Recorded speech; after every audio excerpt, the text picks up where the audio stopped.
that's a tall order playing with those guys. Yeah, all my gigs have come from open jams, you Okay. know. So there was one of the many jams in Hollywood. I went down, was not many people there. The guy running the jam was like, "Hey, let's get Matt Starr up." He goes, "You want to do an AC/DC song?" I go, "Yeah, great."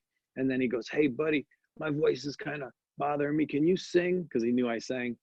So we did TNT and I sang and played drums. And then when I walked off stage, Billy Sheehan was there and he goes, "Hey," he goes, "Well, you sounded great." He goes, "Who are you? Where, you know, where'd you come from?"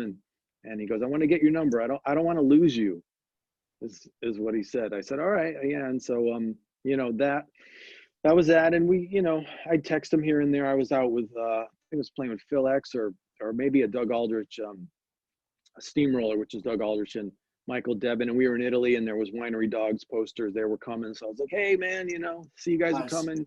Just kind of kept in touch. But about a year later, he had called me and said, "Hey, listen, you know, Pat Torpey, our drummer, is gonna need a fill-in for some dates potentially, and so would you be interested in that?" And I said, "Yeah, of course." And he goes, "Okay," because I told the guys that I thought you'd be a really good fit. He goes, "Why don't you learn Take Cover," which is this great track and really interesting drum beat, and also Addicted to That Rush. So I said, "Okay, cool." So Billy and I got in a room, but before we started playing, he said, "So," he goes, "I wasn't really completely truthful with you." He goes, "So Pat has been diagnosed with Parkinson's," and he goes, "You know, we don't know, and Pat doesn't know how much he can play. We don't know." Sorry, I just got a battery alert. We don't Oh, know you're what good. that's going to look like. But so, you know, we're going to need somebody to go on tour with us. And I was like, "Oh," so it was like, well, that part's cool. But then the part about Pat was like really heavy. Absolutely. And then it was, so it's like, it was tempered, you know, and I was just like, okay.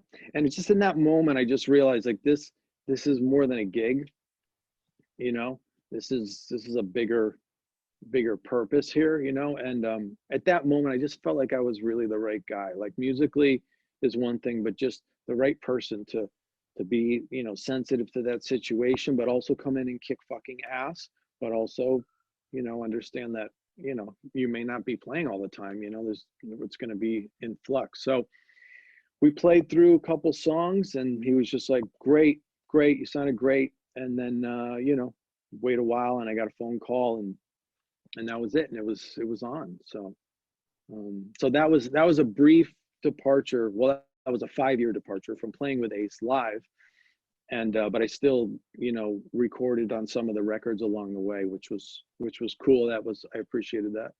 And then, you know, we were off and running, and first thing we did was go around the world. You know, we went through Europe and into Japan, and you know, a bunch of places I had never played before, including Budokan, which was awesome.